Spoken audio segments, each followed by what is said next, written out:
तैयार रहिए। स्टार्ट। सभापति जी, जब से इस विश्वविद्यालय ने अपना नया रूप धारण किया है तब से यह पहला अवसर है कि मैं इसके आचार्यों और स्नातकों से अपनी कुछ बात कहने के लिए यहाँ आया हूँ। स्टॉप।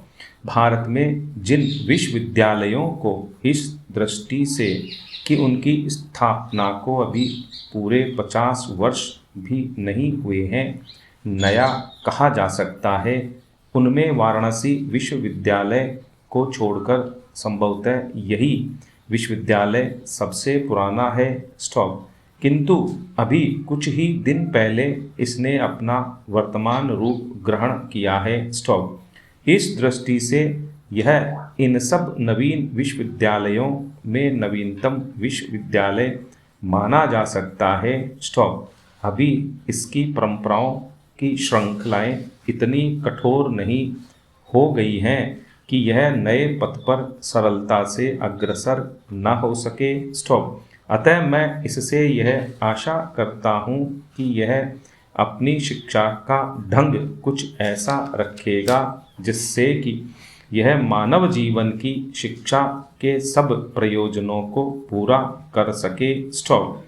मैं यह कई अवसरों पर और कई स्थानों पर कह चुका हूँ कि हमारी वर्तमान शिक्षा प्रणाली, चाहे वह प्राथमिक विद्यालयों की, माध्यमिक विद्यालयों की अथवा विश्वविद्यालयों की हो, उपरोक्त उद्देश्यों को पूरा करती प्रतीत नहीं होती। स्टॉप।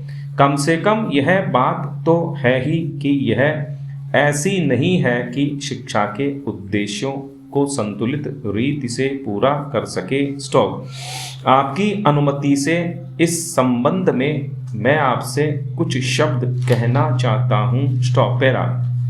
मेरा यह मत है कि शिक्षा के 3 उद्देश्य होते हैं, जिनमें से 2 उद्देश्य तो व्यक्ति के अपने निजी जीवन से संबंध रखते हैं और तीसरा व्यक्ति के सामूहिक जीवन से संबंधित है। स्टॉप।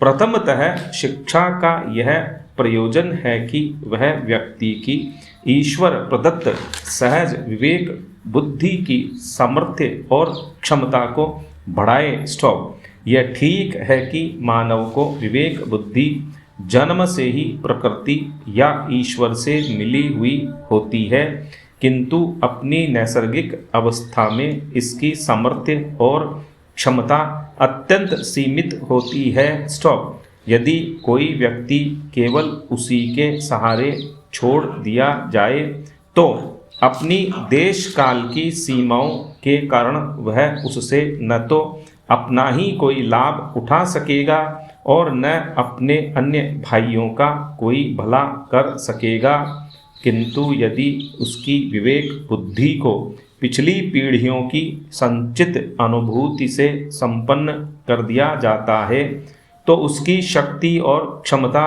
बहुत अधिक बढ़ जाती है, क्योंकि उस अवस्था में उसे अपने और बाह्य चराचर जगत के बारे में ऐसी अनेक उपयोगी और आवश्यक बातें ज्ञात हो जाती हैं जिन्हें वह केवल अपने विवेक या विचार शक्ति से नहीं जान सकता था। स्टॉप। दूसरे शब्दों में इस प्रक्रिया द्वारा उसकी विवेक बुद्धि इतनी सक्षम और सामर्थ्यवान हो जाती है कि उसके सहारे वह अपने को और अपने चारों ओर के जड़ और सजीव जगत को समझने और उसमें रहकर अपने जीवन को ठीक दिशा में चलाने के योग्य हो जाता है। स्टॉप। बुद्धि एवं विचार शक्ति को और अधिक सामर्थ्यवान बनाने की प्रक्रिया को ही शिक्षा कहा जाता है। स्टॉप।